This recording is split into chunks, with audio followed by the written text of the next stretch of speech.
Jack! Jack, tu viens de taper une mousse, on va toucher Poppies. Non, désolé. Bah quoi, tu abandonnes tes potes? Non, ce qu'il y a, c'est que je suis pris. C'est ma soirée entre hommes avec mon fils. Ah.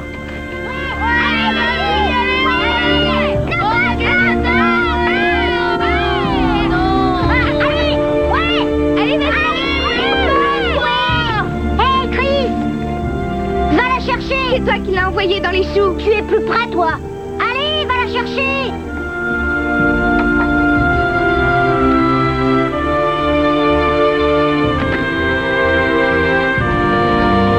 Eh, monsieur, vous pouvez me lancer la balle, s'il vous plaît?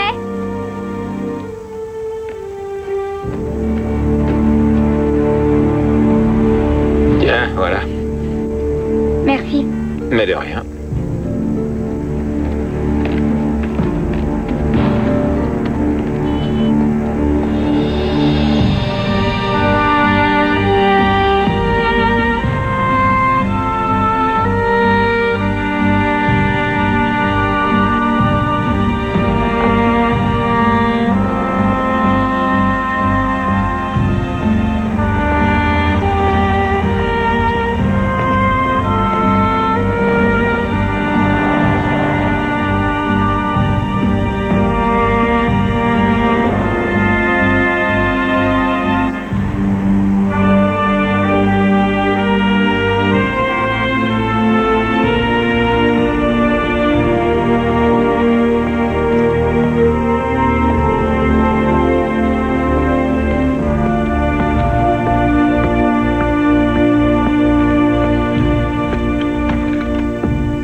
Chérie, c'est moi. Papa! Ah, alors, fiston, comment vas-tu? J'ai reçu les trucs des scouts. C'est vrai? Hein? Bah, va les chercher, vas-y, Ouais, fonce, j'y vais. fonce, allez, J'y allez, vais, allez. je reviens tout de suite. Je suis bien contente que tu sois à la maison. Je t'adore. Je t'adore encore plus. Ah, qu'est-ce qu'il y a pour le dîner? On a des steaks et des patates. Bon, j'y vais. C'est gentil. Danny, quand tu auras fini, viens m'aider à mettre la table, s'il te plaît. Est-ce que je peux vous aider? Vous êtes Jack Bishop? Oui, c'est moi. Et vous, qui êtes-vous? Michael Lane.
Une seconde. Et où est-ce que tu vas, là? Il y a l'affaire Martinez contre les stupes à régler. Le juge a demandé à me voir. De toute façon, l'accusation est réduite au simple délit, non? Faux. J'ai les résultats du labo. Il y avait plus de 500 mg. Et alors? Je connais au moins 3 procureurs qui ont pris plus de coke que ça à ma soirée d'adieu, mon vieux. Et ils ont tous été promus, pas condamnés. Je demanderai une lourde peine avec période probatoire. C'est un délit, pas un crime, Mitchell. Tu ne m'auras pas. Monsieur le juge, vous vouliez me voir? Oui, merci d'être venu si vite. Vous connaissez bien sûr notre procureur, Monsieur Broderick. Je suis en colère contre vous, OMG. Contre vous et votre grand-père. Vraiment? Nous sommes vos 2 plus grands admirateurs. C'est l'affaire Williams, c'est ça? Je regrette que cette vieille crapule vous ait convaincu de quitter notre bureau. Oubliez ces histoires d'arbres généalogiques. Vous savez bien que vous êtes un procureur né.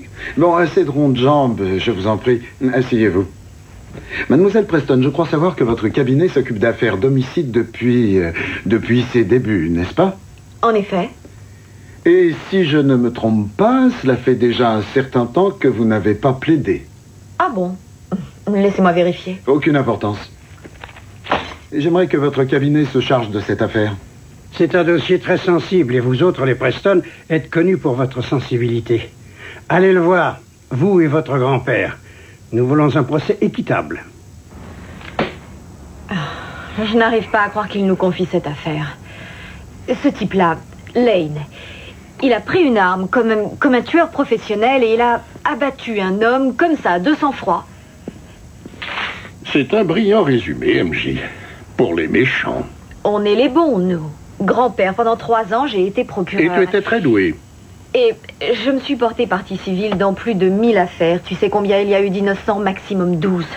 Donc si Lane est coupable, il ne nous mérite pas. C'est ça ta position? Non, tout accusé a le droit d'être défendu, mais nous sommes obligés de nous en charger, là? Donc une personne peut être trop horrible, trop vile, trop coupable pour que les Preston daignent le défendre. Oui, c'est exact. Je pense qu'il faudrait établir certaines limites. Elles ont déjà été établies, ça s'appelle la présomption d'innocence. Mais Michael Lane a déjà admis l'avoir assassiné. Alors on devrait laisser l'accusation l'enfermer et jeter la clé, c'est ça? Oh. Tu sais ce que ton oncle Don dirait? Oui, je le sais. J'aimerais bien le mettre sur cette affaire. Mais, grand-père, il a goûté à la réalité une fois et ça ne lui a pas plu. Chacun de vous est unique par son caractère, sa passion, et même mon ami Schumann, hein? Mais n'oubliez pas cette passion en entrant dans le tribunal. Servez-vous-en pour vous et votre client. Par exemple, votre honneur... Monsieur Preston? Je vous écoute. N'est-il pas exact que parfois la passion est insuffisante? Prenez l'affaire Cheryl Rose, par exemple. Non, vous prenez-la. Une fois, ça m'a suffi. Je vous avais trouvé remarquable. Oui. Le verdict aurait dû être en votre faveur. Je vous remercie, Schumann. Je vais enfin pouvoir fermer l'œil. Voyez-vous, aucun jury n'est facile, parce qu'il nous reflète, nous, et la société où nous vivons. Demandez-vous quelles sont les valeurs que nous cherchons à protéger et comment la loi et notre système de jugement par jury les reflètent. Bon, la semaine prochaine, je veux vous exposer des faits et vous feriez bien de les peaufiner.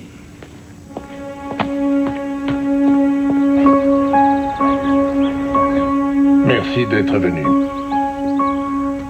Papa, tout ce qu'il te suffit de faire, c'est de me donner l'heure et l'endroit. Il te faut un carton d'invitation maintenant? Tu sais, pour un avocat, tu as une mauvaise mémoire. Tu y penses encore? Oublie tout ça. C'est pas toi qui as perdu l'affaire Cheryl Rose, c'est nous. C'était un travail d'équipe. Tu as vu mes erreurs. Tu me les as montrées. Peut-être aurais-je dû tenir ma langue. Pour m'épargner? Peut-être me suis-je montré trop dur. Le problème, c'est que j'ai horreur de perdre. Moi aussi, figure-toi. Je suis devenu avocat parce que tu l'étais. J'ai repris la boutique familiale. Mais tu enseignes à présent. Et j'adore ça. Ça me plaît beaucoup.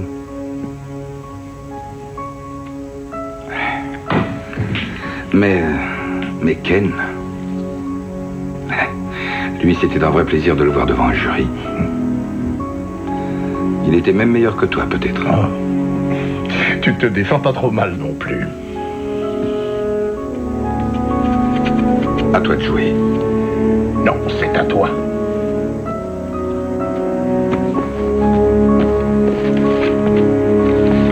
C'est une affaire délicate. J'ai besoin de toi.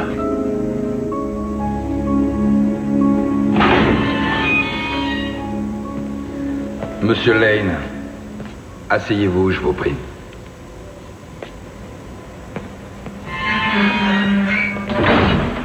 Je m'appelle Donald Preston, je suis avocat. Qui vous envoie? Non, personne ne m'envoie où que ce soit. Monsieur Lane, je suis là parce que je le veux bien. Vous perdez votre temps. Faites-moi plaisir, d'accord? Laissez-moi vous dire au moins de quoi on vous accuse. La partie civile a établi qu'hier à 18h15 devant le numéro 351 de la 95e rue, vous avez tué Jack Bishop à coups de revolver. Pour quelle raison? Jack Bishop était un monstre. Pourquoi dites-vous ça? Parce que je le connaissais bien. Monsieur Lane, vous êtes tombé sur un procureur féroce, il va vouloir vous emprisonner à perpétuité. J'ai fait ce qu'il fallait que je fasse. Votre vie n'a pas d'importance? Vous perdez votre temps, je vous dis, c'est un cas désespéré. Aucun cas n'est désespéré au regard de la loi, monsieur Lane. La loi? Mais c'est la loi qui a tout gâché dès le début, justement. Alors prenez votre précieuse loi, monsieur Preston, et mettez-vous là où je pense. Avez-vous le moindre remords? Ah oui, des tas. Je regrette maintenant de ne pas l'avoir fait plus tôt. Pourquoi avez-vous tué Jack Bishop? Il faut vous confier à moi, monsieur Lane. Tout ce que nous disons ici est confidentiel. J'en ai rien à foutre, moi, de Jack Bishop, du procureur ou du juge. Je veux que vous obteniez justice. Mais avant, vous devez tout me dire à propos de ce crime. Un crime? De ce crime? Vous voulez que je vous parle de ce crime? Je vais vous en parler du crime, moi. Il y a 7 ans. Jack Bishop a violé ma fille Tracy. Elle avait 8 ans à l'époque. Elle était belle comme un cœur et il l'a violée, il l'a sodomisée. Il a détruit sa vie. Vous deviez le tuer? Je n'avais pas le choix. Vous vouliez que j'obtienne justice, monsieur Preston? Eh bien, rassurez-vous, la justice a été rendue. Jack Bishop est mort. Mais si Lane ne veut pas être défendu, pourquoi devons-nous le forcer à prendre un avocat? Je vais te dire pourquoi. Il a une fille de 15 ans dont la vie est un enfer. Elle est complètement renfermée. Elle refuse de parler au psy. Elle est totalement larguée à l'école. En revanche, depuis l'âge de 11 ans, elle couche avec tout le monde et n'importe qui. Elle a fréquenté tous les hôpitaux psychiatriques d'ici à Poughkeepsie. Mais est-ce que Jack Bishop n'avait pas purgé une peine pour ça? Si, mais justement c'est là où le bas blesse. Avec Tracy Lane, c'était la 2e fois qu'il était arrêté pour agression sexuelle. La première fois, il avait été acquitté sur un point de procédure. Pour Tracy, le procureur a eu peur que la petite ne tienne pas la distance. Alors ils ont passé un accord. Ah, oui. Et tes copains du bureau du procureur en ont pondu un vraiment écœurant. Rien que pour le viol, il risquait jusqu'à 25 ans ferme. Mais ils l'ont laissé plaider le délit mineur. Et 6 ans plus tard, il revient dans le même quartier où il habitait avant. Dans le même quartier. D'accord, c'est nul, mais la loi est toujours la loi. Et Michael Lane n'est toujours qu'un vulgaire assassin, non? Je ne pense pas que ce soit si simple que ça. Nous ne connaissons pas les tenants et aboutissants de cette affaire. Peut-être que c'est plus compliqué. Et si ça ne l'était pas? Eh bien, dans ce cas, le jury le condamnera rapidement. Il passera le reste de sa vie en tôle et tu me diras, je te l'avais bien dit. Ça te va? Non, ne me parle pas comme à une de tes étudiantes, d'accord? Parce que je n'en suis pas sûre. Ne te comporte pas. Du calme. Alors, vous avez tout à fait le droit de vous chamailler et de vous conduire comme des enfants. C'est une des prérogatives de la famille. Mais ce n'est ni l'heure ni l'endroit. Notre client est sur le point d'être inculpé. Écoute, je ne veux pas causer de problème, là. Non, je veux simplement exprimer... Je t'ai demandé de te joindre à nous parce qu'on a besoin de tes talents et de ta passion. Enchi, tu es là parce que je pense que tu peux devenir une très bonne, voire brillante avocate. Il se trouve par hasard que vous avez des liens de parenté, j'espère, et Michael Lane l'espère aussi, que cet état de fait ne nous nuira pas. Sa famille a besoin de notre famille. Compris? Oui. Allons-y. Butchou.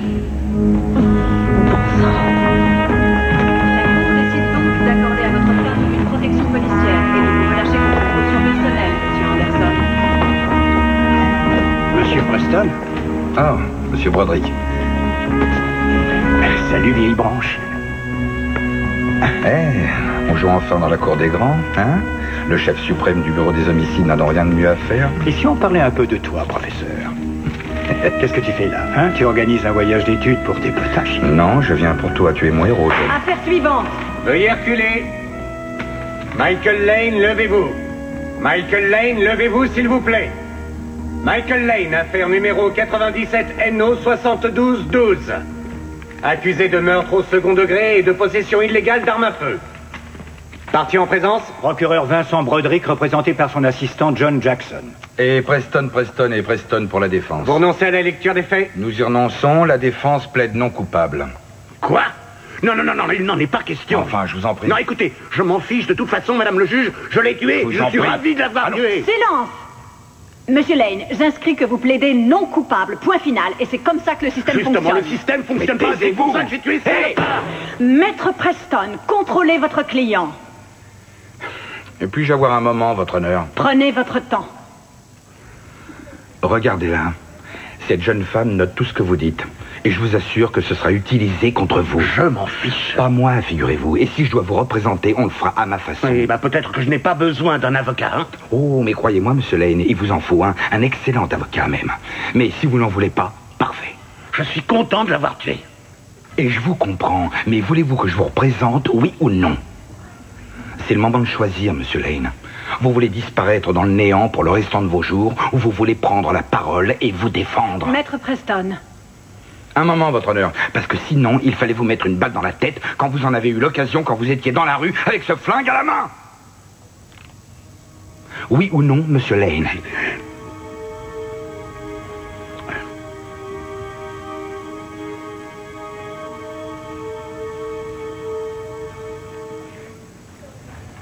Votre honneur, mon client vient juste de m'autoriser à plaider non coupable. En ce qui concerne la caution, Ne vous fatiguez pas, Maître Jackson. Une caution est hors de question. L'accusé devra rester en détention provisoire à la prison de Manhattan. Affaire suivante.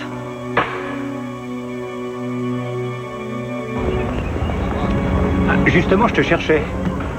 Je croyais que tu étais toujours au régime. Perdu. Surtout le dis pas à ma femme. Je t'invite. Je paie. Et que me vaut cet insigne honneur?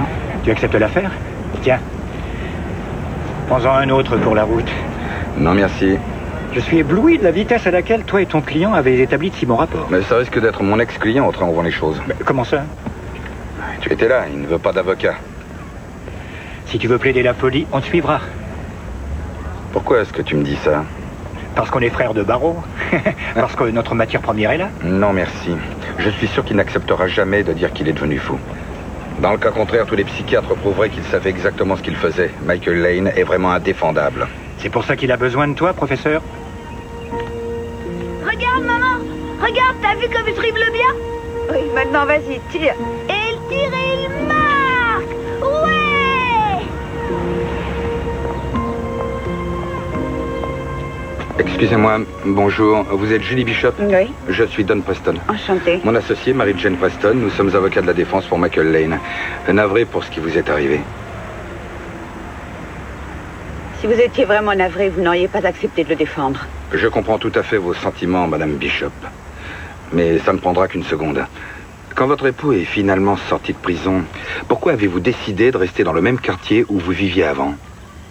Comment osez-vous? Comment osez-vous? Vous devriez avoir honte tous les deux. Michael Lane a abattu mon mari comme un chien enragé. Et vous avez le culot de débarquer ici et de me poser vos petites questions. Nous voulons seulement vous parler de votre mari. Et si on parlait de Michael Lane, comment pouvez-vous défendre ce salopard? Est-ce que votre mari n'avait pas un avocat quand il a été accusé de viol sur mineur? Il a plaidé coupable. Il est allé en prison. Il a suivi un traitement. Et vous l'avez soutenu? Vous auriez pu partir? Nous avons un fils. Don, allons-nous-en, ça ne nous mènera nulle part. Non, attends. Hé, maman, viens voir, je vais faire un super panier. Regarde. Je te regarde, je te regarde. Attention. Ha. Madame Bishop, c'est Danny, c'est ça? Oui, c'est mon fils. Que croyez-vous que votre mari aurait fait si Michael Lane avait violé Danny ici? Non, non, S'il avait vu votre fils et... Taisez-vous. Votre mari aurait voulu le tuer, n'est-ce pas? La question qu'il faut vous poser, c'est pourquoi Michael Lane a fait une chose si horrible, c'est tout. Madame Bishop, la fille de mon client a été violée par votre époux. Elle en subit encore les conséquences aujourd'hui. Mon époux avait payé sa dette à la société et il avait changé. Aujourd'hui, il est mort abattu par votre client. Vous venez fouiner, alors regardez, Danny. Et demandez-vous ce que cette pourriture lui a fait.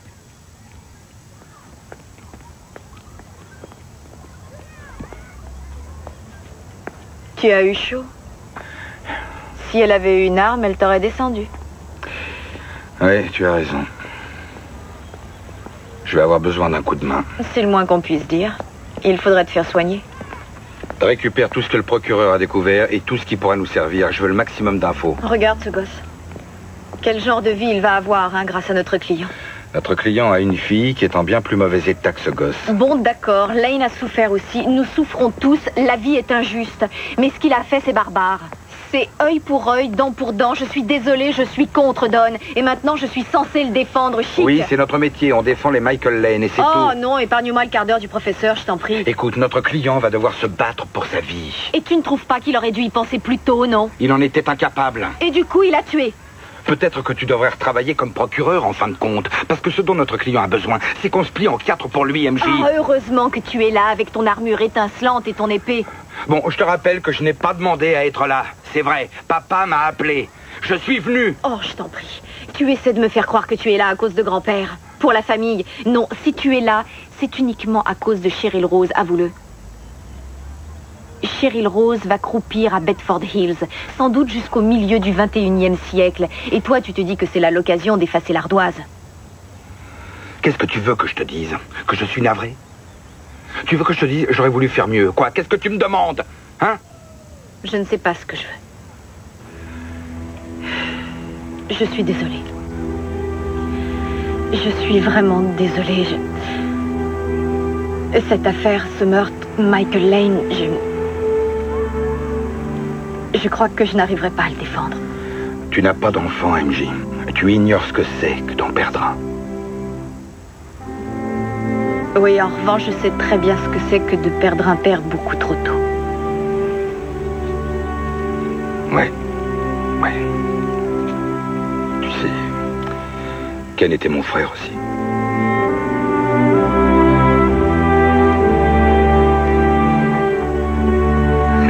Oui, mais tu aurais dû insister. Tu aurais dû me dire, ne t'approche plus de ta famille, ils sont tous dingues. Mais c'est ta famille. Mais mon père, je l'adore, bien sûr. Mais il surveille toujours tout. Rien n'a changé. Et MJ, elle me rend barjot, elle. Pourquoi? Parce qu'elle ne suit pas la politique familiale à la lettre? Non, parce qu'elle a une prise de position morale et que ça se fait pas chez les avocats. C'est malin. On a une conversation intelligente, là. Ah ouais, tu trouves? Tu viens pourtant de dire qu'elle te rendait barjot. C'est vrai, parce qu'elle estime qu'on défend le genre de philosophie du œil pour œil. Et c'est pas le cas? Non. Non, parce que sinon, ils seraient obligés de dire que leur client n'aurait pas dû tuer Bishop, mais seulement le violer et le sodomiser. Je te rappelle que ta sœur est là, Steven. Bon, je sais ce que violer veut dire, maman. Ah ouais? Et la sodomie? Steven. La sodomie? Mais qu'est-ce que tu sais de la sodomie? Tu peux me l'épeler au moins? Chérie, je t'en prie. Preston Pizza. Je vous écoute. Excuse-moi, je te taquine. Tu m'en veux pas trop, j'espère. Si, à mort. Papa, c'est pour toi. Allô? Mange. Maintenant? D'accord. J'arrive tout de suite. Tout va bien? J'en sais rien. Mais où tu vas? Il faut que j'aille à la prison. Maintenant? Maintenant. Tu sais, ça me fait vraiment bizarre de négocier avec toi. Oui, c'est parce que je vois tout de suite quand tu bluffes. Tu demandes une lourde peine avec période probatoire, alors que je sais que l'inculpation est déjà réduite à délit mineur. Tu penses toujours comme un procureur, MJ. T'aurais jamais dû quitter le bureau. Pourquoi? Il te faut un pigeon pour assurer ton calendrier au palais les week-ends? Ouais, et je ne te vois pas en mercenaire, travaillant pour... Des assassins. Vas-y, dis-le, Mitchell. Oui, des assassins. Je croyais pas que tu céderais à la pression familiale. La pression familiale, mon œil. J'ai toujours rêvé de travailler pour ce cabinet un jour. Ah, c'est dommage, parce que j'ai entendu dire qu'il y avait un poste bien juteux à pourvoir chez nous bientôt. Ah oui? Dans quel bureau? Aux homicides. Et Broderick cite ton nom en permanence. Mon nom?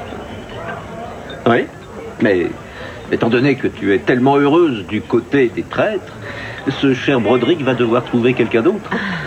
Oui. Faut croire.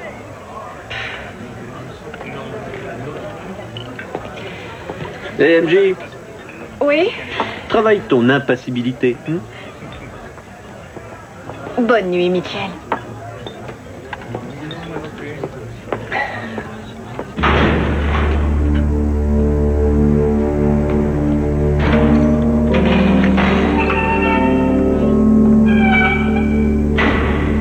Monsieur Lane, vous voulez me voir alors? Qu'est-ce qu'il y a? Elle m'a écrit une lettre. Qui? Tracy, ma petite fille. Elle m'a écrit... Tenez, lisez.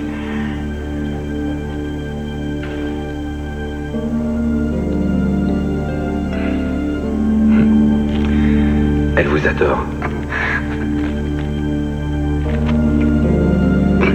J'ai besoin de vous.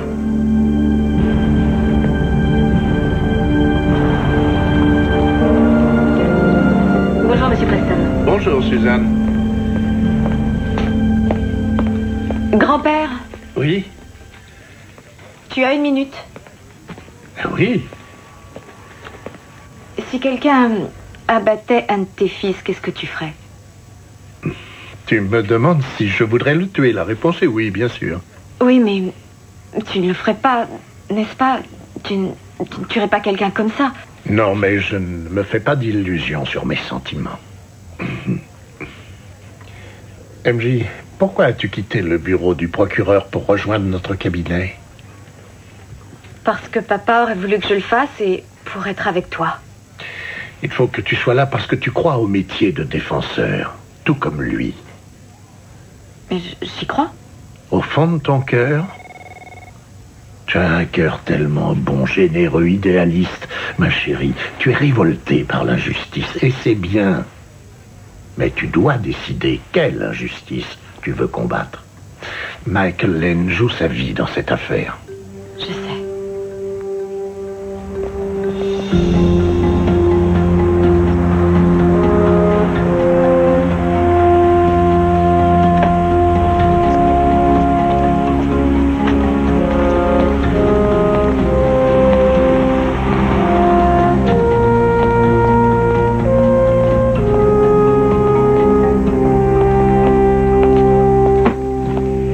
Le trésor t'appartient.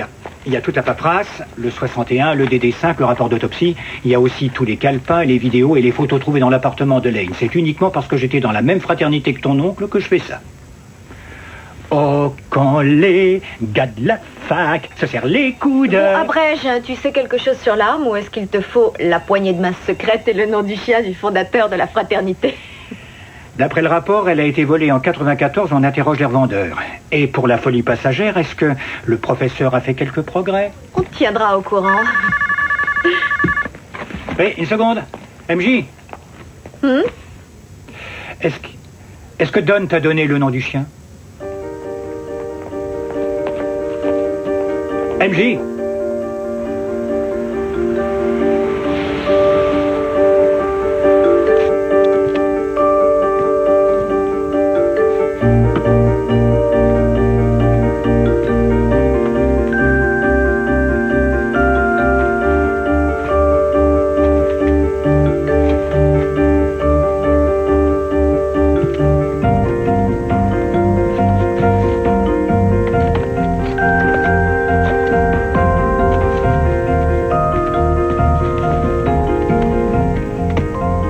Ça y est.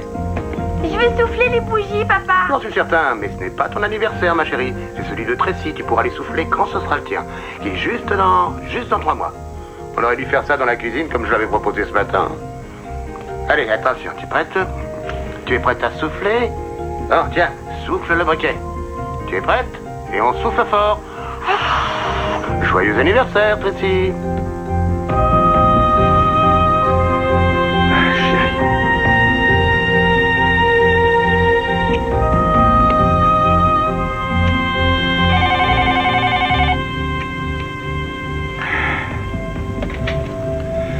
Oui, allô?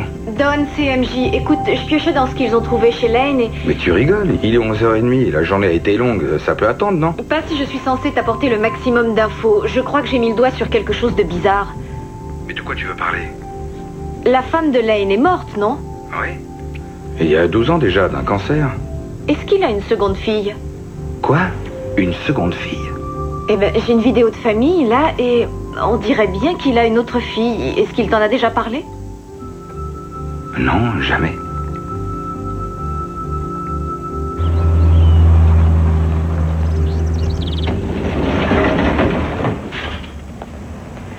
Bonjour, je viens voir Tracy Lane. Il me faut votre nom, votre adresse et une pièce d'identité. Et une signature.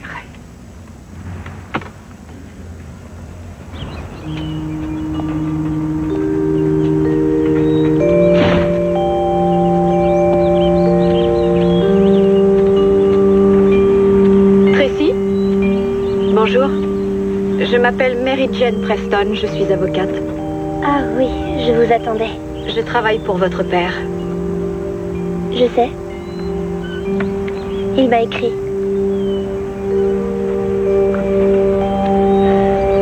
Vous voulez lire sa lettre? Non, je crois que ça ne me regarde pas.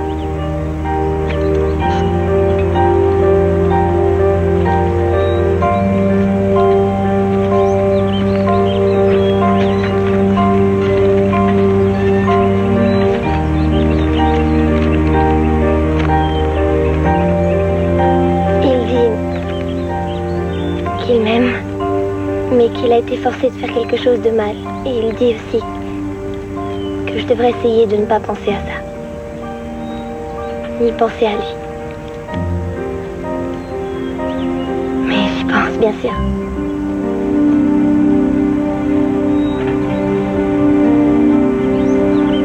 Je pense à plein de choses.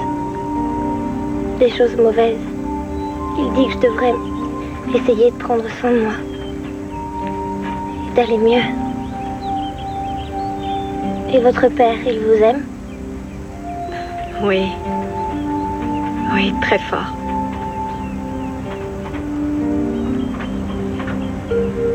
Tous les pères du monde le font. Ils aiment leur fille. Avant, je lui écrivais des super histoires. Elles étaient super. C'est vrai.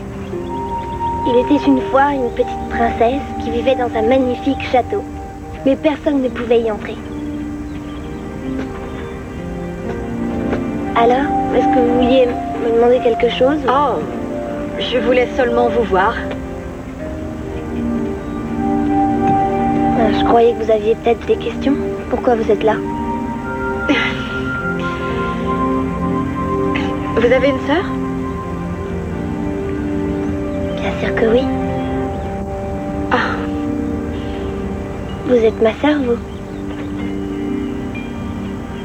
Et elle, c'est ma sœur aussi? On est toutes des sœurs, n'est-ce pas?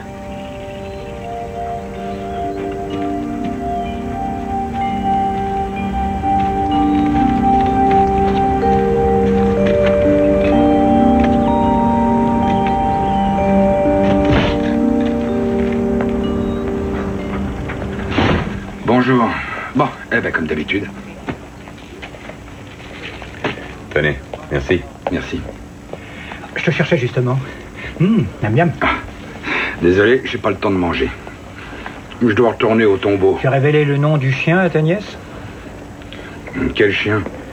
Ah, on n'y pense plus. Mais toujours pas de nouvelles de ta stratégie psychiatrique. Qu'est-ce que t'attends? Rien du tout. Tu as vu tout le matériel que j'ai confié à MJ? Pas encore. Mais pourquoi tu nous le donnes si tôt et sans te faire tirer l'oreille? Ah, c'est parce que je suis gentil. Non, c'est faux, John. John, on se connaît déjà depuis une sacrée paye. Et pour un procureur, je te respecterais presque. Mais pour l'instant, je me dis pourquoi est-ce qu'il insiste tellement pour que je décide de plaider la folie passagère? J'ai vu les photos de ce que Bishop a fait à Tracy et j'ai une fille aussi. Oh, je t'en prie. C'est vrai, s'il peut bénéficier de toutes les ficelles judiciaires, je retirerai mon inculpation d'homicide et je dormirai mieux quand j'aurai gagné. Car je vais gagner, Don. Salut, vieille branche.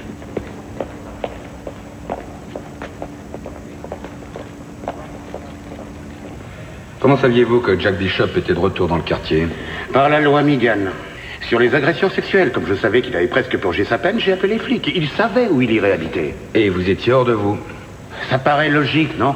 Écoutez, j'essaie d'établir une stratégie de défense plaidant la folie passagère, mais vous avez refusé de voir les psychiatres 3 fois de suite. Et combien de fois faudra-t-il que je vous dise encore que j'avais toute ma tête? Ce genre de défense ne vous intéresse pas? Ah, non, ça ne m'intéresse pas. Non.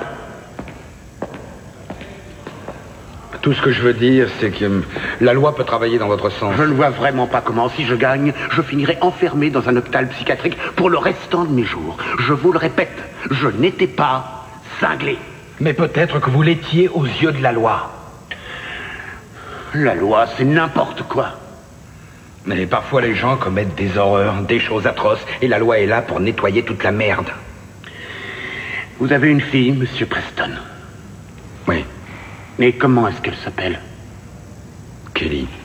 Imaginez votre Kelly se réveillant en plein milieu de la nuit, toutes les nuits en hurlant. Et vous, la serrant dans vos bras, mais sans pouvoir la réconforter. Imaginez votre bébé, la prunelle de vos yeux, disparaissant des jours et réémergeant dans la chambre pouilleuse d'un hôtel minable. C'est ça, la merde. Et la loi n'a rien à nettoyer. Tout ce qu'elle nous donne, c'est Jack Bishop, qui magouille pour sortir de tôle, qui redéboule dans le même immeuble, juste sous mon nez, nom de Dieu. Mais elle pourrait vous sauver, vous et votre famille. Quelle famille?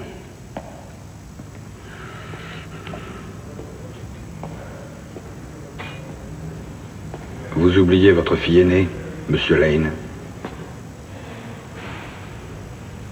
De quoi parlez-vous?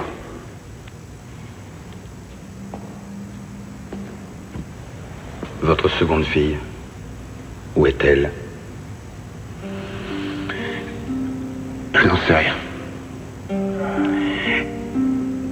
Je n'en sais rien.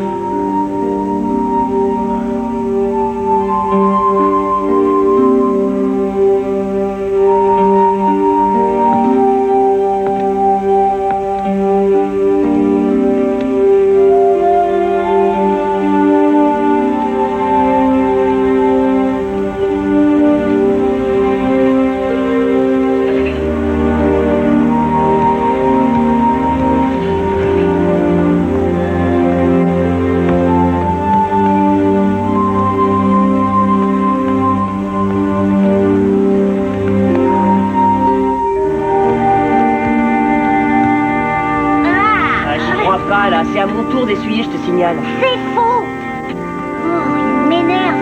Papa, tu as fini? Oui, merci. Tiens, je t'apporte une autre assiette à laver. Je te dis que c'est pas à moi de laver, je l'ai déjà fait hier. Menteur, hier t'as essuyé. Même que t'as cassé un verre, t'as qu'à demander à maman si c'est pas vrai.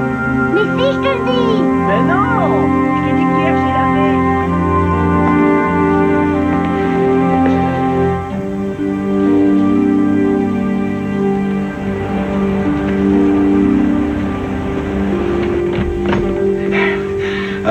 Désolé pour le retard. Asseyez-vous, maître Preston, et ne me parlez pas des embouteillages, je ne suis pas d'humeur. Je ne m'abaisserai jamais à ce point, votre honneur. Oh que si. Salut, John. Qu'est-ce que vous en pensez? On prend rendez-vous pour samedi, alors. Votre honneur, c'est bien ce que nous pensions faire, mais malheureusement... L'accusé refuse de se faire examiner par les psychiatres de la partie civile, votre honneur. Est-ce exact, maître Preston? Len ne veut pas de ce genre de défense? Ce n'est pas une question de pure forme, monsieur Preston. Étant donné le secret sur les relations avocat-client, c'en est une. Ou alors peut-être qu'il est trop cinglé pour plaider la folie. Ça vous va, 7h30? Je vous assure que c'est une perte de temps complète. Il est mentalement apte à être jugé. Alors je serai donc obligé de rejeter toute stratégie de défense psychiatrique. Dans ce cas, John, je me disais que si j'arrivais à convaincre Lane, tu pourrais peut-être l'inculper pour homicide seulement. Possible, il faudrait que je voie ça avec le procureur. Si Broderick est partant, je crois qu'on peut négocier. Une petite minute. Pas de ça dans mon tribunal. Franchement, vous me prenez pour qui? Un marchand de voitures d'occasion? Pas du tout. Non, je crois que vous êtes quelqu'un qui veut que justice soit rendue dans cette affaire. Mais je me contrefiche de ce que vous croyez, vous et M. Broderick. Il n'y aura pas de marchandage dans ce procès. Je vous en prie, Jack Bishop a décroché un arrangement plus que satisfaisant il y a 7 ans dans ce même bâtiment pour le viol de la fille de Lane. Vous trouvez ça normal? Vous savez très bien que je n'ai pas jugé l'affaire Bishop. Mais je ne dis pas le contraire. Si Jack Bishop n'avait pas décroché cet arrangement il y a 7 ans, peut-être que nous ne serions pas ici aujourd'hui. Mais si votre client est reconnu coupable, maître Preston, il devra répondre de tous les chefs d'inculpation. Et il écopera de combien? De ce que mérite un meurtre, pas un jour de plus ni de moins. Si vous avez quelque chose à dire, maître Preston, dites-le. Pas aujourd'hui, votre honneur. Alors soyez prêt à sélectionner le jury demain. L'audience s'ouvrira à 10h. À moins que vous n'ayez encore un cours à donner. Tente-toi seulement de trouver 12 personnes impartiales. Je ne cherche pas des personnes impartiales, papa. Je veux des jurés qui pencheront de mon côté dès le début. Mais comme Charles Bronson ou l'inspecteur Harry. Oh, je parie que John a un droit de préemption sur Clint. Et il se servira de Bronson comme modèle. Je dois trouver des personnes comme ça, qui ont été des victimes, qui se sont rebellées ou qui auraient voulu le faire. Des mères avec des jeunes enfants, peut-être. Des pères qui trouvent que Lane est plutôt un héros. Les victimes que les jurés chercheront forcément seront peut-être plus du côté de Jack Bishop et de sa pauvre veuve. Oui, tu crois? C'est généralement le cas. Quand ton frère choisissait un juré, il essayait systématiquement de le regarder droit dans les yeux. S'il esquivait, il s'en méfiait. Mais s'il le regardait plein phare, « Je viens du mission et je veux des preuves !» Il le choisissait tout de suite parce qu'il allait l'écouter. Et pourquoi tu choisirais pas le jury? Parce que c'est ton affaire. C'est plus drôle comme ça.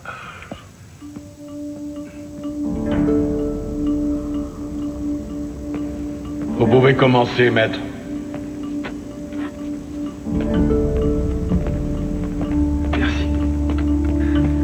Bonjour. Comme vous le savez, mon client est accusé de meurtre et de possession illégale d'armes à feu, mais pour l'instant, comme le juge Williams vous le dira, il est présumé innocent. Ça pose un problème à quelqu'un?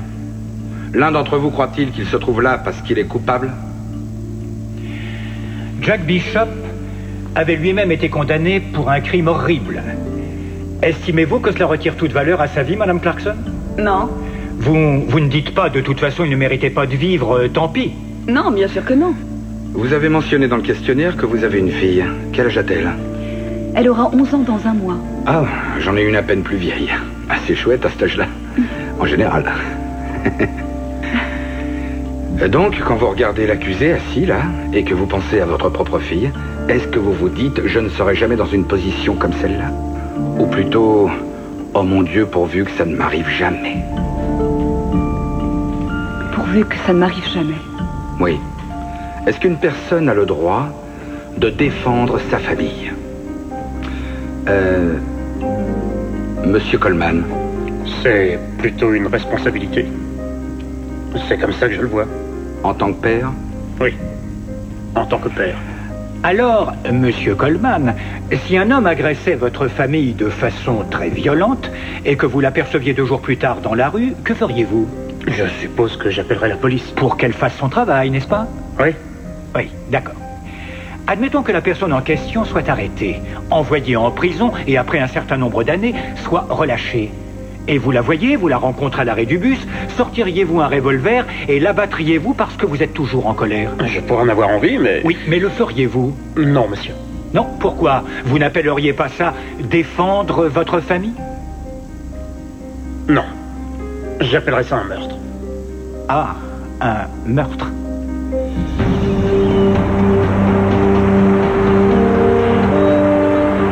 Et voilà, ma petite dame.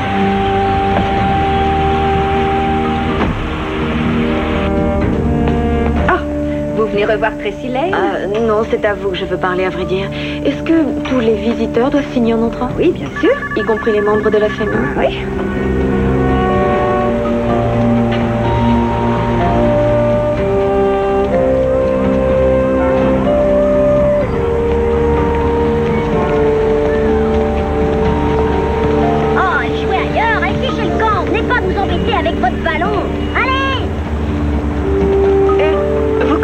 Certaine Jessie Lane qui habiterait dans le quartier? Non. Non. Alors, je revenais donc de faire mes courses, et je me tenais juste à cet endroit-là quand j'ai entendu le premier coup de feu. Je me suis retourné, j'ai regardé, et j'ai eu ce type avec un revolver à la main. Juste là. Voyez-vous l'homme en question ici aujourd'hui? Absolument. C'est lui, là. Vous voulez dire l'accusé? Oui. Vous pouvez retourner vous asseoir. Que s'est-il passé ensuite? Ah ben, il s'est remis à tirer, là, pam, pam, pam, pam, ça s'est passé très vite. Et l'autre là, il s'est écroulé tout de suite sur les marches. Avez-vous vu ce que l'accusé a fait ensuite? Oui, il s'est retourné, il a regardé vers moi et il s'est assis là, tranquillement, comme s'il avait intention d'aller nulle part. Avait-il l'air sous le coup de violentes émotions quand il a ouvert le feu? L'employé du gaz vient relever mon compteur avec plus d'émotion que ce gars-là entre nous. Il était très calme. Objection, votre honneur. Contentez-vous de répondre à la question. Dites-moi, monsieur Sanders, après avoir vu l'accusé tuer Jack Bishop, l'avez-vous vu également faire autre chose? Oui, en effet. Il a eu une sorte de petit sourire. J'ai terminé. Vous n'êtes pas extra lucide, monsieur Sanders. Ah non, monsieur, je suis un éboueur à la retraite. Et vous n'aviez jamais vu monsieur Lane avant? Non, monsieur. Jamais discuté avec lui? Non, monsieur. Vous ne l'aviez jamais croisé sur la 95e rue? Il habite le quartier, vous auriez pu le voir sur Broadway? Non, je l'avais jamais vu. Bref, vous ne le connaissez pas du tout. Et vous ne savez rien de sa vie, n'est-ce pas? Non. Donc vous ne savez pas ce qui lui trottait dans la tête ce 15 juin 97, n'est-ce pas? Non, je sais pas. Mais bien sûr que non.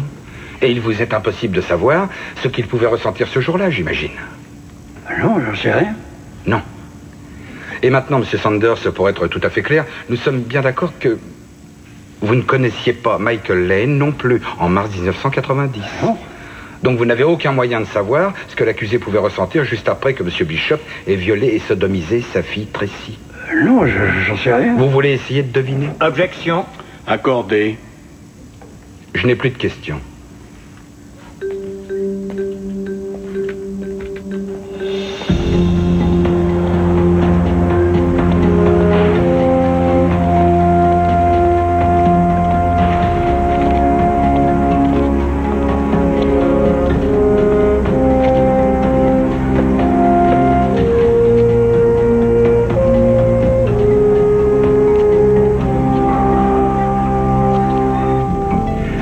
Pérez, j'aimerais vous montrer la pièce à conviction numéro 7 et vous demander si vous la reconnaissez. En effet, c'est le revolver que l'accusé m'a remis ce jour-là. Il était assis sur le trottoir et il a dit qu'il venait de tuer Jack Bishop et il a fait un geste. Vers quoi? Un homme par terre allongé dans une mare de sang. Qu'avez-vous fait de l'arme? Je l'ai enregistré, je l'ai envoyé à la balistique pour être analysé. Et quels ont été les résultats obtenus au cours des tests en ce qui concerne les 5 projectiles extraits par le médecin à l'autopsie? Ils provenaient tous de la même arme. C'est l'arme du crime.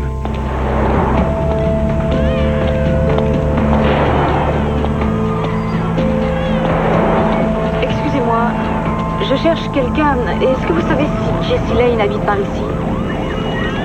Oui, juste là. Merci. Elle y est en ce moment? J'en sais rien. Merci. Voici la pièce à conviction numéro 7. Vous la reconnaissez? Oh oui, je suis certain que c'est le pétard que j'ai vendu à ce type-là.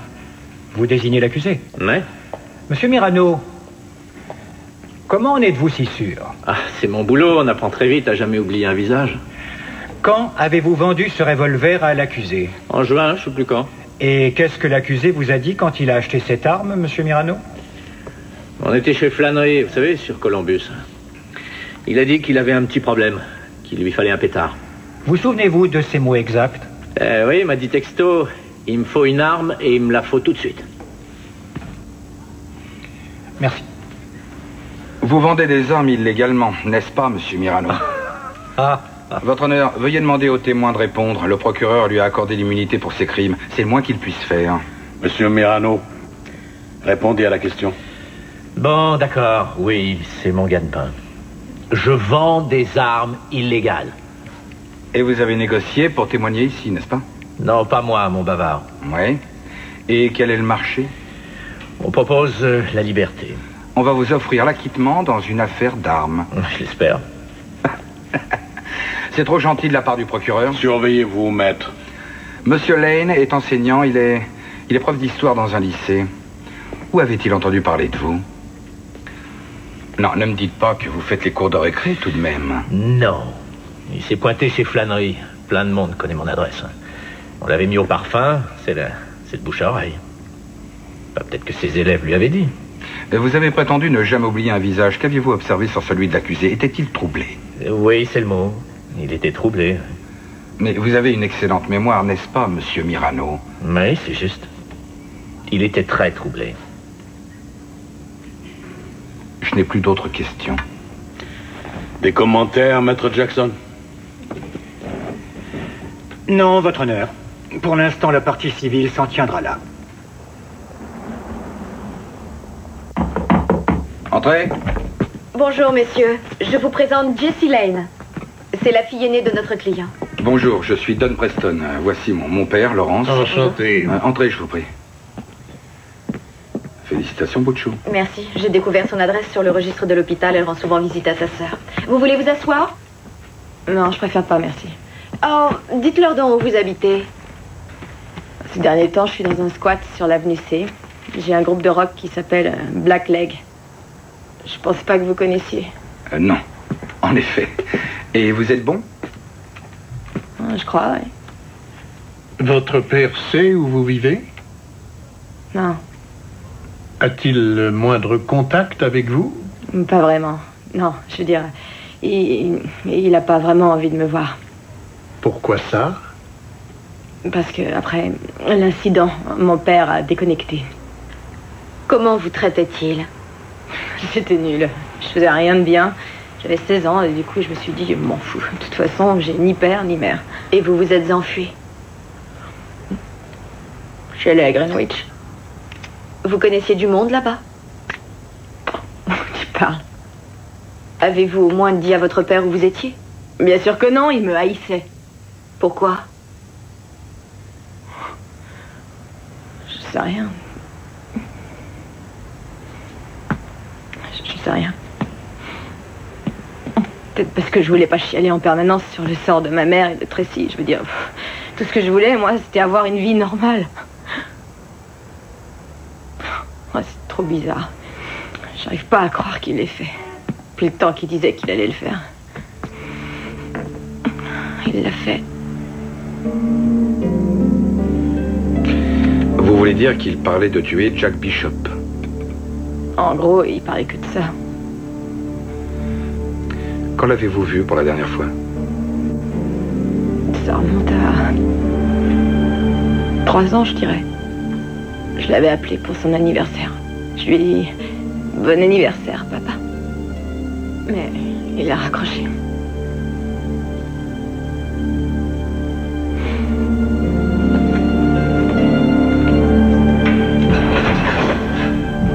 Bonjour, Monsieur Preston. Qu'est-ce qu'il y a? On ne vous a rien dit?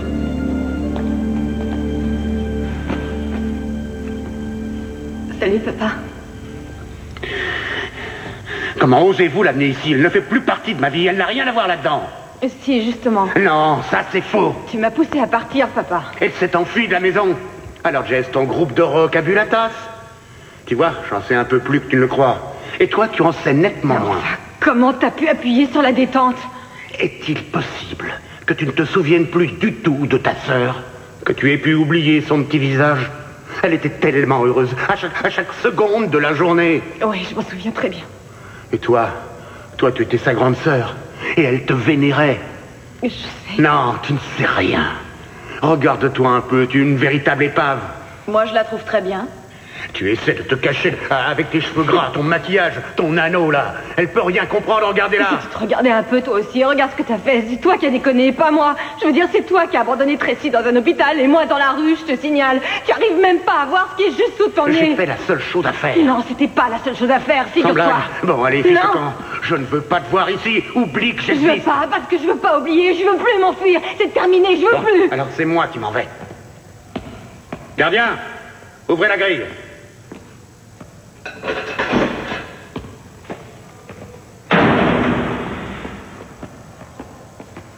Ça n'a pas été un franc succès. Je pense qu'on devrait appeler Jessica à la barre.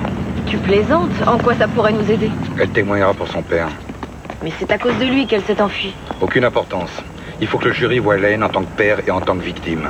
Oui, mais ils sauront qu'elle essaie uniquement de le sauver. Et Jackson sautera sur l'occasion pour lui faire admettre à quel point son cher père rêvait de massacrer Bishop. Crois-moi, le jury va l'adorer. Maître Preston? Votre honneur, la défense appelle Jessica Lane à la barre. Enfin, qu'est-ce qui vous prend? Je ne veux pas qu'elle témoigne, pas ma fille. Calmez-vous, m'entendez? Y a-t-il un problème, Maître Preston? Non, votre honneur. Moi, j'en ai un, votre honneur. Jessica Lane n'apparaît pas sur la liste des témoins. Nous avons seulement retrouvé sa trace hier, votre honneur. J'aimerais beaucoup en avoir la preuve formelle. Si vous avez une objection à faire sur un point précis, Maître Jackson, faites-la. Alors, reprenons. Vous auriez dû me dire que vous alliez faire ça. Monsieur Lane. Je ne veux pas voir ma fille à la barre. Ça, c'est mon problème, pas le sien. Mademoiselle Lane, pouvez-vous nous décrire votre père? Quel genre d'homme était-il avant le 14 mars 1990? 90, objection, votre honneur, aucun rapport. C'est nécessaire pour comprendre l'accusé. Rejeté. Vous pouvez répondre à la question. C'était un père génial. Je veux dire, son univers, c'était ma sœur et moi. Tout ce qu'il voulait dans la vie, c'était bien élever ses enfants. On l'appelait le dictionnaire ambulant. Il savait tout. Enfin, je veux dire, il était prof de lycée. Et puis, il était sévère avec nous quand on avait des mauvaises notes, mais il était toujours là pour nous aider. Toujours. C'était un rock, vous voyez. Je me souviens... Et il adorait m'entendre chanter.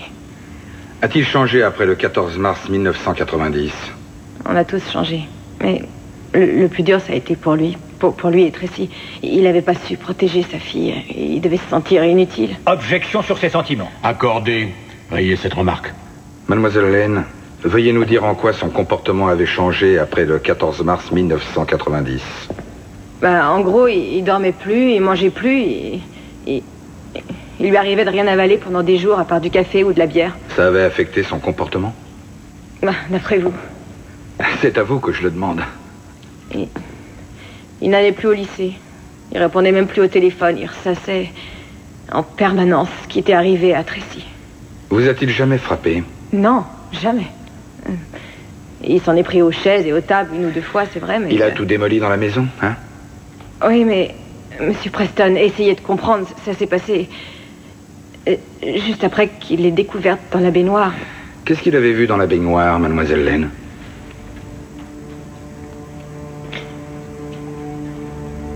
Tracy, il il y avait plein de sang dans l'eau et elle venait de s'ouvrir les veines. Vous vous rendez compte ce que ça fait de débarquer et de voir ça, votre fille, votre propre fille qui se tranche comme ça les poignets? Alors qu'est-ce que ça peut faire franchement qu'il se saoule ou qu'il soit en colère? Et après que Tracy ait été admise à l'hôpital, les choses se sont améliorées?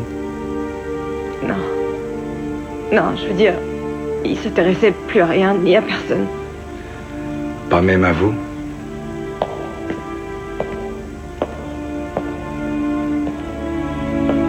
Non, encore moins à moi. C'est vrai, il en avait rien à cirer. Comment le saviez-vous? Je disparaissais des jours entiers parfois. Et quand je revenais à la maison, il me demandait même pas où j'étais passée. Pourquoi vous êtes-vous enfui? Objection, ça devient ridicule, votre honneur. Mademoiselle Lane, je vous prie de vous taire. Maintenant. Maître Preston, n'ai-je pas rejeté toute ligne de défense psychiatrique? Si, mais je tiens à établir l'état d'esprit de l'accusé. Ah, à l'époque du meurtre. Objection accordée. Rayez la dernière remarque. Alors, Maître Preston, avez-vous autre chose à ajouter? Jessie, regardez votre père. Avez-vous eu le moindre contact avec lui après vous être enfui? Non. Mais...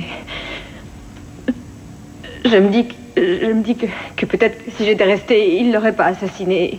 Et toutes ces... Votre honneur, le témoin a répondu à la question. Non, votre honneur, laissez-la finir, je vous prie. Allez-y terminer, mademoiselle.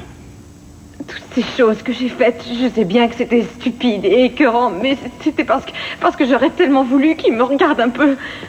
Parce que pendant toutes ces années, tout ce qu'il y a eu dans son cœur, c'était un désir maladif de vengeance. Et je me disais... Quand est-ce qu'il y aura un petit peu de place pour moi aussi? Mais tu ne comprends pas. Si, je t'assure que si. Je comprends.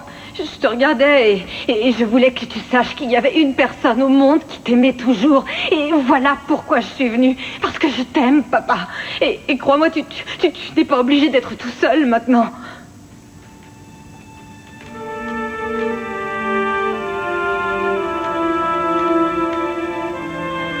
Je n'ai plus de questions.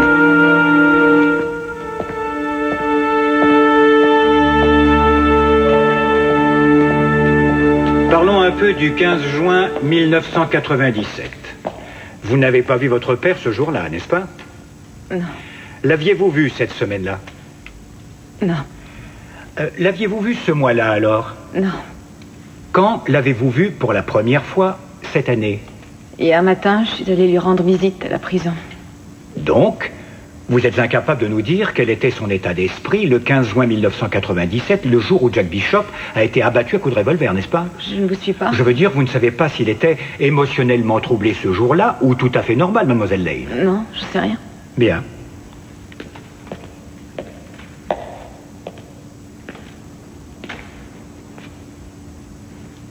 Votre père haïssait Jack Bishop, c'est exact. Oui. Enfin, il le haïssait tellement même qu'il souhaitait sa mort, n'est-ce pas? Oui. Votre père vous avait-il déjà dit que s'il en avait l'occasion, il tuerait Jack Bishop? Votre père vous avait-il dit qu'il voulait tuer Jack Bishop, mademoiselle Lane?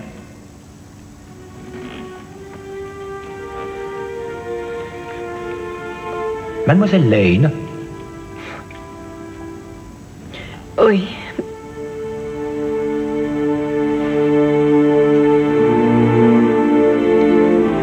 Je n'ai rien à ajouter.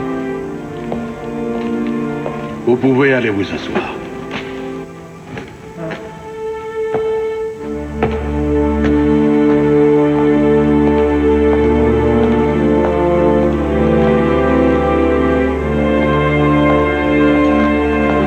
Jessie. Oh. Jessie.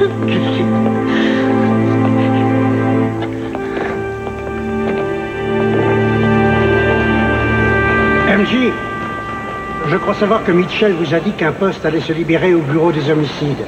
Ça vous intéresse? Merci, j'ai déjà un emploi. Non, je sais. Et je sais que vous aimez votre famille. Mais franchement, vous avez l'étoffe d'un grand procureur. Et qu'est-ce que vous faites? Vous vous démenez pour défendre un meurtrier déjà condamné. Vraiment, que vous voulez faire jusqu'à la fin de votre vie? Alors pensez-y. Mais...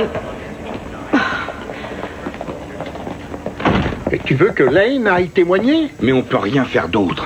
Il refuse de voir les psychiatres et tous les experts. Plaider la folie est exclu. Comment raconter sa version des faits, sinon? Mais sa version des faits inclut l'assassinat de Jack Bishop. Jesse a créé un courant de sympathie envers lui. S'il va à la barre, il va tout démolir. Toujours est-il que c'est lui qui nous ramènera au premier crime. Ça peut pas nous faire de mal, au contraire. La question est de savoir s'il se fera du mal à lui-même. Monsieur Lane, que s'est-il passé le 14 mars 1990? Objection, ce n'est pas Jack Bishop que nous jugeons aujourd'hui. Rejetez, attendez le contre-interrogatoire, maître Jackson. Ce jour-là, Jack Bishop a violé ma fille. Comment le savez-vous? Vous n'étiez pas présent, je suppose. Non, je n'étais pas là. Alors comment savez-vous ce qu'il a fait? Mais nom d'un chien. Il l'a avoué quand il a plaidé coupable. Ici même, dans ce tribunal. Monsieur Lane, veuillez nous dire ce que Monsieur Bishop a avoué avoir fait à votre fille.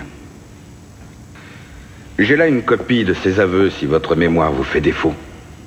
C'est inutile. Il a dit qu'il avait mis son pénis dans sa bouche, dans son vagin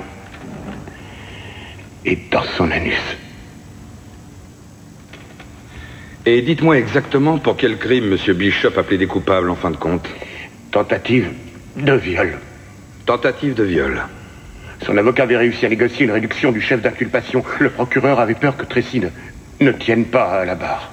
Monsieur Lane, quel âge avait Tracy quand ces événements ont eu lieu? 8 ans. Et dans quelle mesure ce qui s'est passé le 14 mars 1990 l'a affectée? Elle a 15 ans aujourd'hui et elle vit dans un autre monde. Elle a tenté de se suicider 2 fois pour quitter le nôtre. Voilà comment cette histoire l'a affectée. Ça lui a gâché la vie pour toujours. Tout ça à cause de ce mec, Jack Bishop. C'était un monstre. Il ne méritait pas de vivre. Vous ne comprenez rien! Non, vous ne comprenez rien. Il n'a pas seulement détruit la vie de mes 2 filles, il a détruit aussi la mienne. Objection, votre honneur. C'était pas un monstre! Madame, asseyez-vous. Asseyez-vous et veuillez vous taire. Asseyez-vous. Et monsieur Lane, asseyez-vous vous aussi. Sinon je vous condamne pour outrage à la cour. Messieurs, veuillez vous approcher.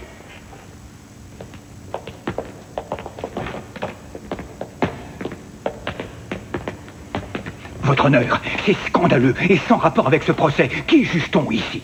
Garde tes beaux discours pour le jury. C'est une bonne question. J'aimerais connaître la réponse, d'ailleurs. Bon, écoutez-moi. À qui croyez-vous vous adresser? Si vous osez encore me parler sur ce ton, maître Preston, j'aurai votre tête. Mais votre Il n'y a honneur... pas de mais, sinon votre père devra vous représenter pour outrage à magistrat. Est-ce que c'est clair?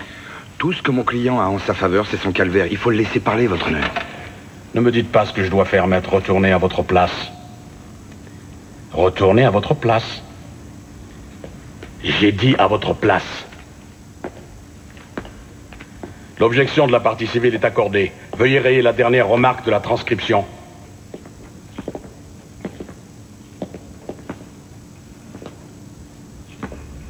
Monsieur Lane, où étiez-vous le 14 mars 1990 à approximativement 15 heures? Comme d'habitude, en route pour aller chercher Tracy à l'école. Mais... Mais quoi, monsieur Lane? Je me suis arrêté en chemin. Pourquoi exactement? C'est tellement stupide. Je me suis rendu compte que j'avais oublié de prendre mon costume bleu chez le teinturier. J'avais un conseil de classe le jour suivant. Il me fallait ce costume. Si je ne le prenais pas tout de suite, il aurait fallu que je retraverse pratiquement toute la ville. Alors, je suis passé le prendre. Et ça m'a mis 5 minutes en retard pour Tracy. Je suis arrivé à l'école juste à temps pour la voir être emmenée en voiture. Et elle pleurait, elle hurlait « Papa, papa, papa !» Qu'avez-vous fait? J'ai poursuivi la voiture, mais il a réussi à filer. J'ai pas pu le rattraper. Si j'étais venu 5 minutes avant... Un père a le devoir de protéger ses enfants, Monsieur Preston, et j'ai échoué. Mon bébé hurlait, elle était terrorisée, et je ne l'aidais pas. Je ne pouvais penser à rien d'autre. Elle a peur, et cette brute lui fait du mal. Dites-nous ce qui s'est passé en juin 1997 quand vous avez su que Jack Bishop venait de sortir de prison. Je savais pas quoi faire. Jessie était déjà partie, Tracy était à l'hôpital, l'appartement était vide. Chaque pièce, chaque lit. Alors j'ai bu, Monsieur Preston, pour que ça m'assomme. Et où avez-vous bu? Oh, chez Flannery sur Columbus. Et avez-vous parlé à Frank Mirano ce soir-là? C'est exact. Qu'est-ce qu'il vous a dit? Qu'il avait des armes à vendre. Qu'avez-vous répondu? Non, non. Au début. Mais ce soir-là, j'ai rendu visite à Tracy à l'hôpital. Elle était en isolement parce qu'elle avait eu une nouvelle crise. Il l'avait complètement droguée. Son regard était vitreux. Elle était attachée à son lit pour qu'elle n'essaie pas de se tuer. Encore. Ma chère petite fille. Le lendemain, j'ai acheté le revolver. Je vous remercie.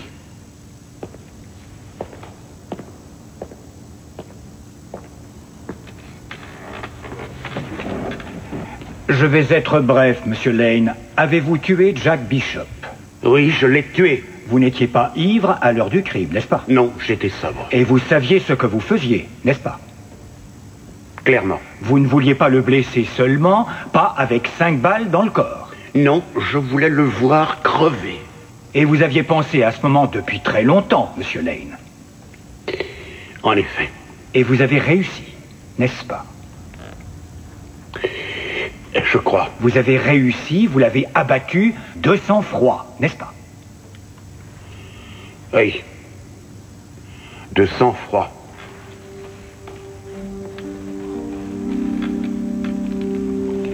J'ai terminé. Bon, la Cour décide de suspendre l'audience.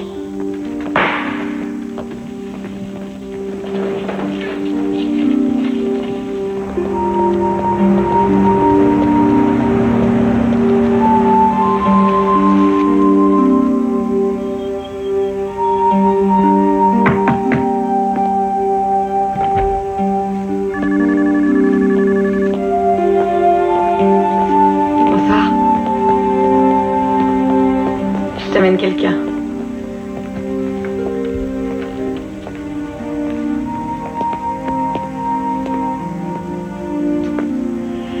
Chérie, c'est pas grave, tu sais. Tu n'es pas forcé de dire quoi que ce soit. Montre-lui, Tracy. Vas-y.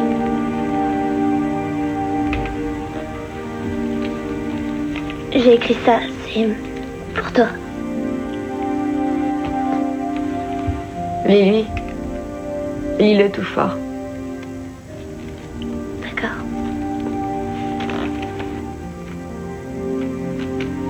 Un poème par Tracy Anna Lane. J'entends parfois les anges chanter et parfois les cloches sonner. Et parfois j'ignore comment me contrôler. Et j'aimerais que ce soit jamais arrivé.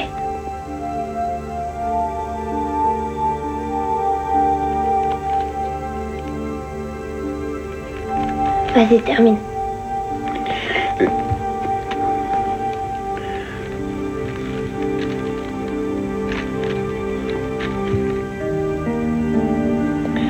Et parfois, je veux mourir. Et parfois, je veux pleurer. Et parfois, je veux voler. Et j'aimerais que ce soit jamais arrivé. Je l'ai pas fini. C'est magnifique. Non, c'est nul. Si, je t'assure. Si, je t'assure. Ça l'est. Jessie pensait que je devais te le donner. Je sais pas. C'est idiot. Non, c'est merveilleusement écrit.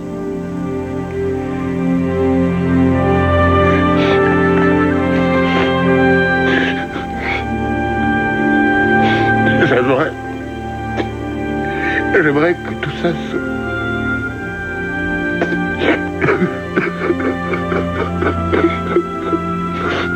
trésor. Je t'aime tellement, tu sais. Tellement fort.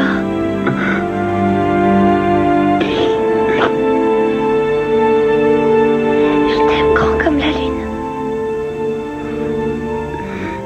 Je t'aime encore plus.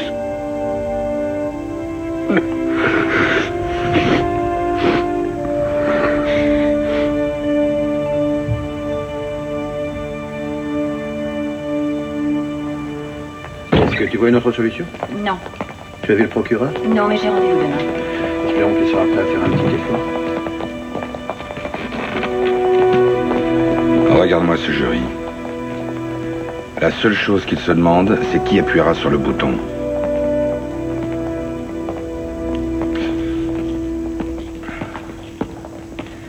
Écoutez, voilà ce qu'on va faire.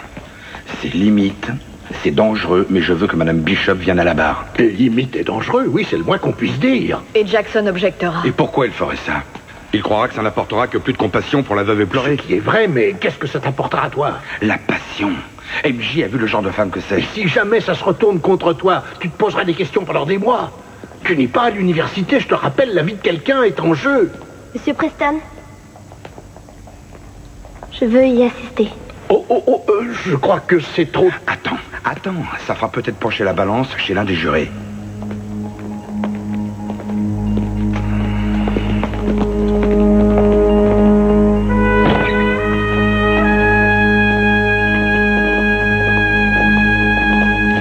Tu vas t'installer là, juste devant. Et ne dis rien quoi qu'il arrive.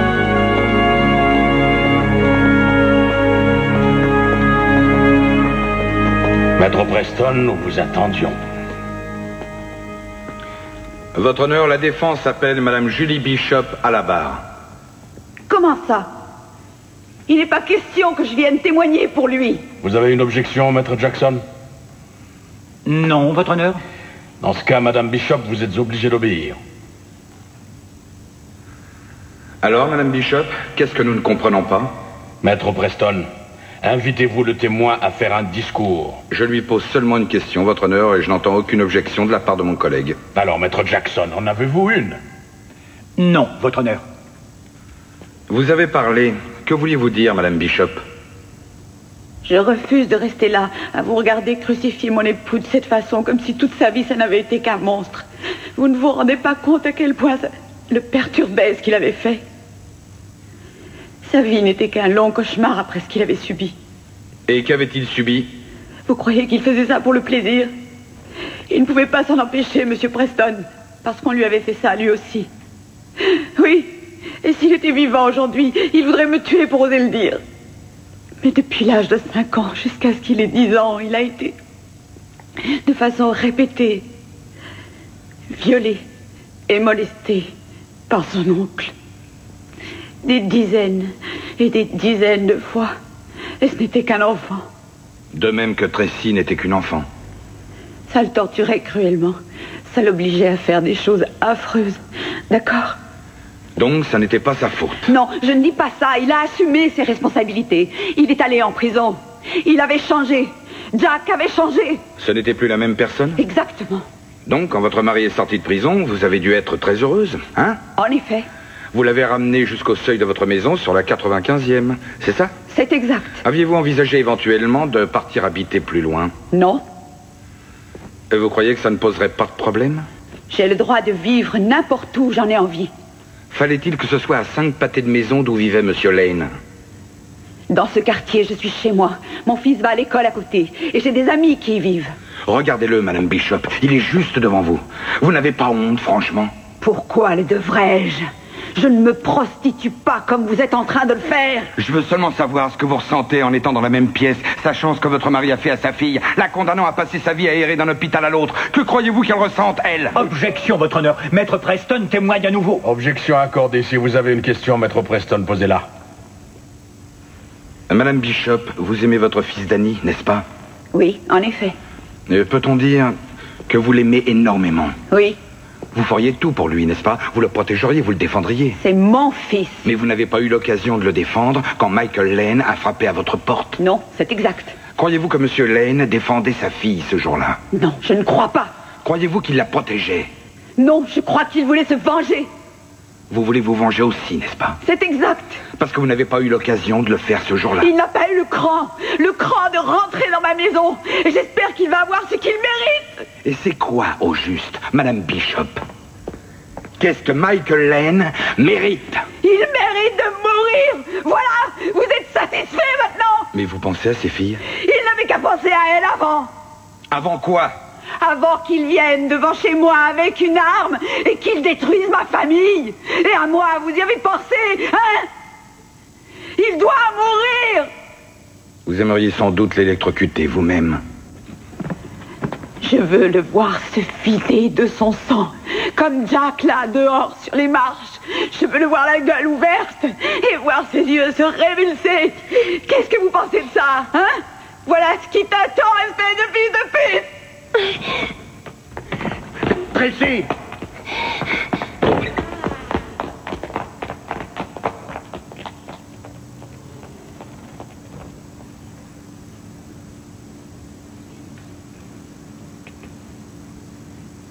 Est-ce que cette vengeance serait suffisante, Madame Bishop? En effet.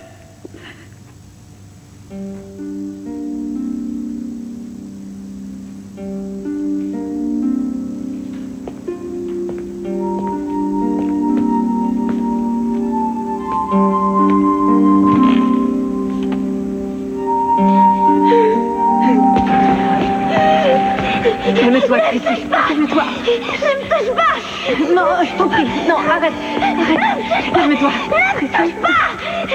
Mais qu'est-ce qui se passe? Qu'est-ce qui t'arrive, Tracy? Et qu'est-ce qui ne va pas?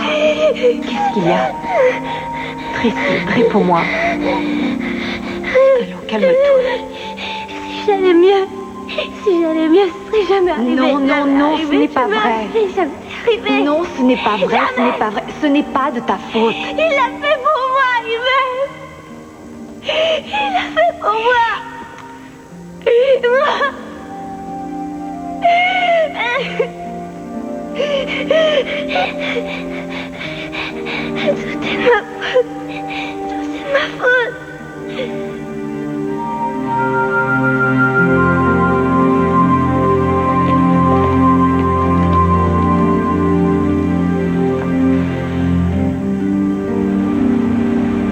Maître Preston.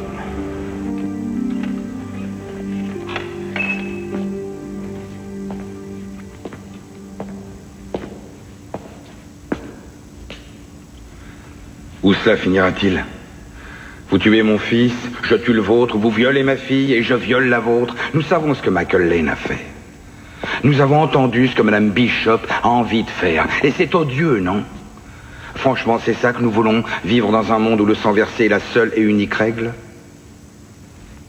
Il nous arrive tellement souvent dans la vie de ne pas savoir quoi faire. Où est le bien? Où est le mal? Mais juste pour un moment, oubliez tout ça, les avocats, les juges, les objections, oubliez tout ça. Et glissez-vous dans la peau de Michael Lane une seconde. 14 mars 1990, c'est une belle journée. Le soleil brille et vous courez prendre votre fille à l'école, vous êtes un peu en retard. Elle vous demandera sans doute de l'emmener chez le glacier. Il y en a un juste à côté où vous allez souvent. C'est une sorte de rituel entre vous. Vanille fraise, c'est son parfum préféré. Elle vous attend, toujours assise sur le même banc. Elle saute toujours en l'air quand elle vous voit arriver. Mais vous regardez et elle n'est pas là. Et tout à coup, vous entendez un hurlement. Vous vous retournez et vous apercevez un homme la tirant dans une voiture. Elle hurle de plus belle et il claque la portière. La voiture démarre à fond, vous voulez la suivre, mais vous ne pouvez pas, vous êtes bloqué par le trafic. En fait, il n'y a rien que vous puissiez faire. Non, rien du tout.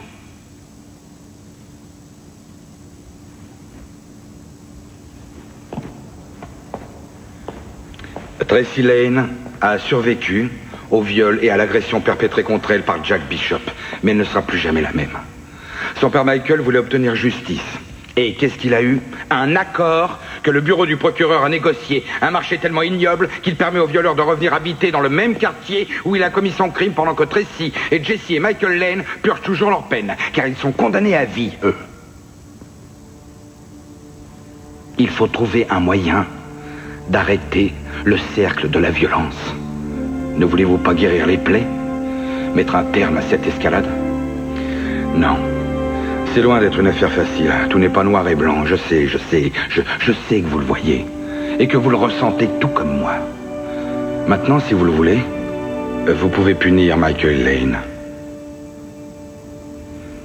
Mais quel que soit le châtiment, il ne sera pas pire que ce qui lui a été infligé déjà à lui et à sa famille. Nous ne pourrons jamais soulager cette douleur-là. C'est ça le vrai crime. C'est ça la vraie tragédie. Merci.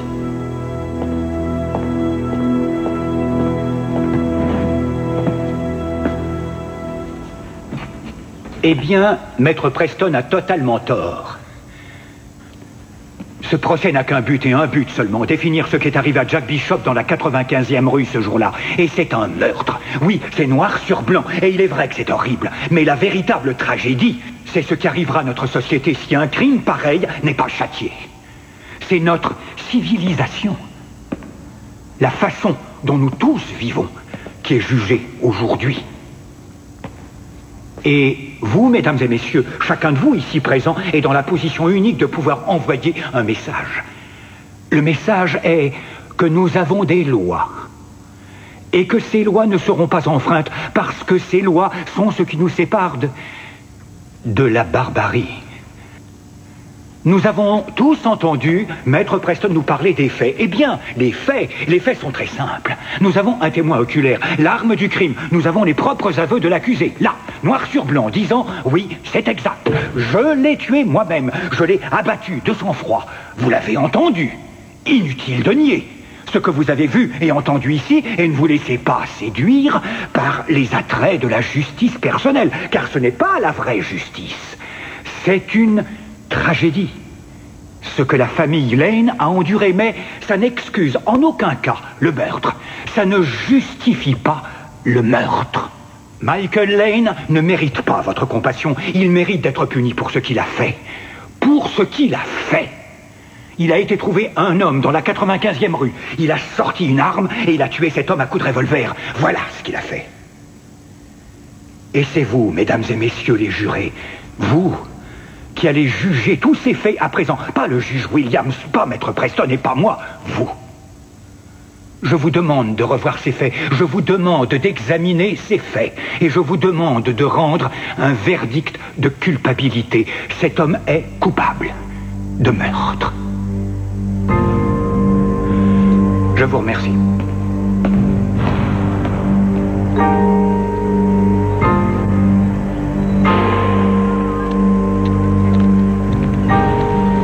Quelle heure est-il? 10 minutes de plus que quand tu l'as demandé. S'ils reviennent avant qu'on ait fini notre café, on est mal.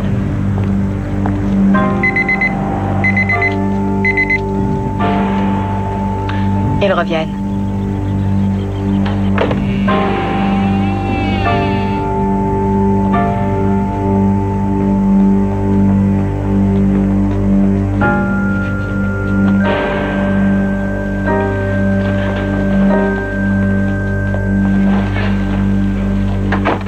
Le jury est-il prêt à rendre son verdict?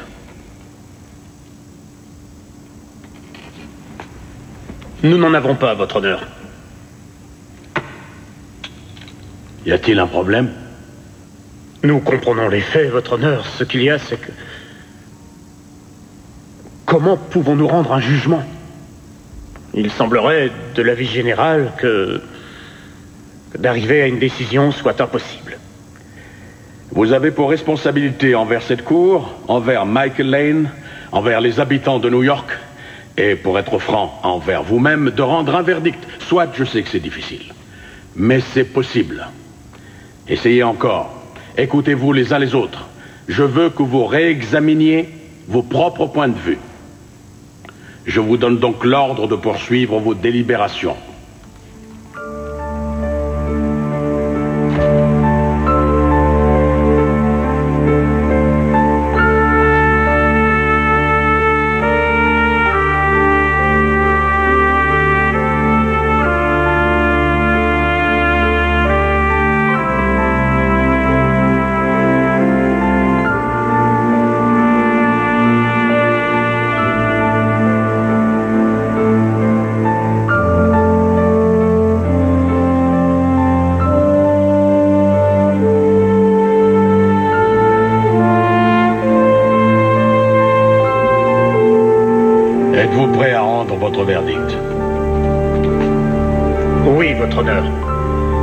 Accusé, veuillez vous lever.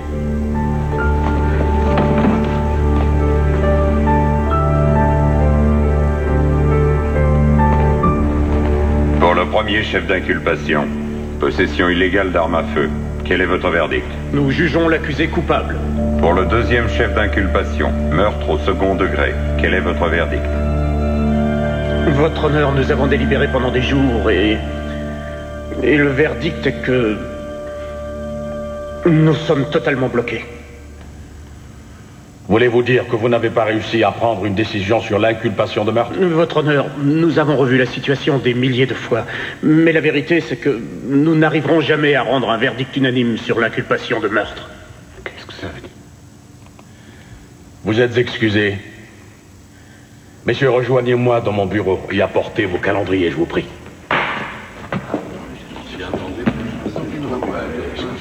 Je le rejoins tout de suite.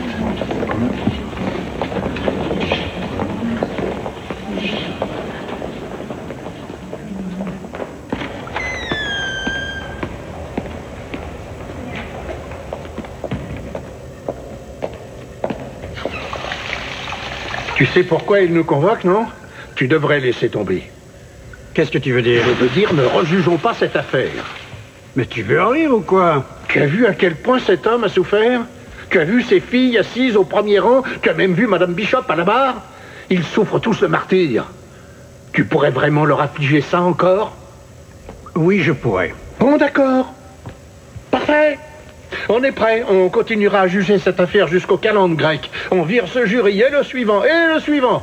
Et peut-être qu'on en trouvera un qui la quittera parce que nous n'abandonnerons jamais. Pourtant, cette affaire est déjà réglée et tu le sais très bien. Et si on parlait de justice? Ça ne t'intéresse pas, la justice, hein? Ça, c'est la justice. Absoudre un meurtrier? C'est la seule chose à faire. Tu crois? Pour qui? Pour Jack Bishop, raide mort, juste devant chez lui? Ou pour sa femme? J'en doute sincèrement, Lawrence. Glenn ne va pas s'en sortir les doigts dans le nez. Williams le condamnera certainement pour possession d'armes à feu. Toi et moi, nous nous sommes battus toute notre vie. Nous avons été en désaccord total des milliers de fois. Mais aujourd'hui, dans cette affaire, le jury a décidé pour nous. Écoute donc, jury. Au fond de toi-même, tu sais qu'il a raison.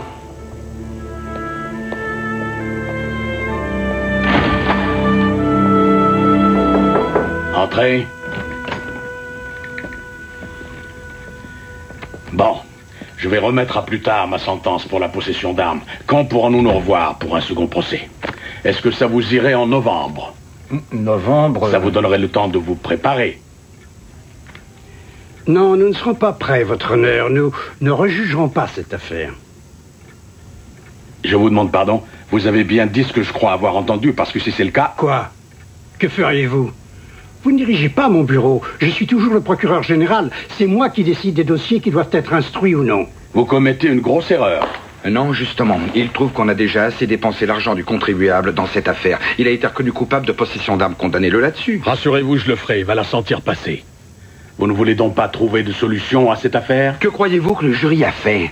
Le peuple sait parfois comprendre et mieux régler une situation que les juges et les avocats s'il en a l'occasion. Et on la lui a donné. C'était ça le véritable procès. Le peuple se fait avoir. Le peuple se fait totalement rouler. Cette situation est déplorable. Ce qui est déplorable, c'est que Lane ait été jugé par ses pairs et que leur décision ne vous plaît pas. Non, c'est exact. Ce n'est qu'un vulgaire compromis.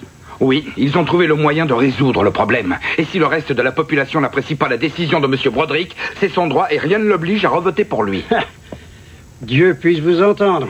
Peut-être que dans ce cas-là, je trouverai un petit job peinard comme vous tous.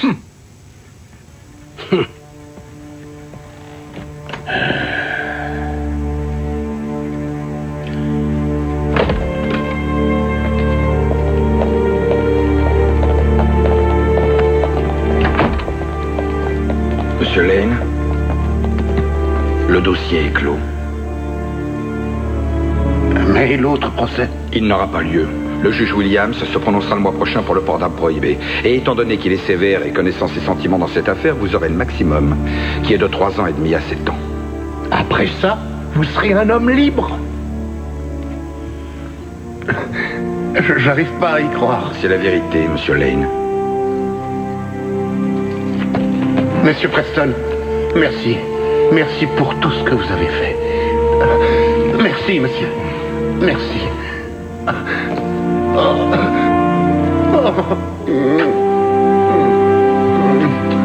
Oh, Jess.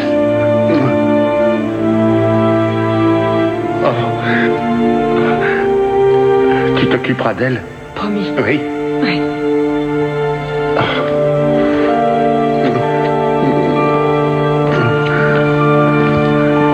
Allez, allez.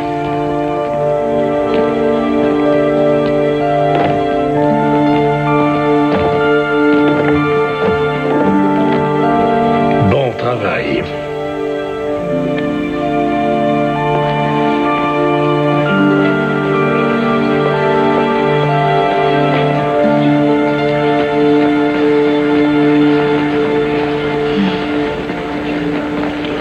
Excellent travail, MJ. Je sais que vous étiez un peu débordé cette semaine, mais avez-vous eu le temps de réfléchir à notre conversation? Effectivement, oui, j'y ai réfléchi. C'est une opportunité formidable. Mais? Regardez-les. Ils seraient complètement perdus sans moi. Et puis, mon nom est déjà sur la porte. Je vous comprends.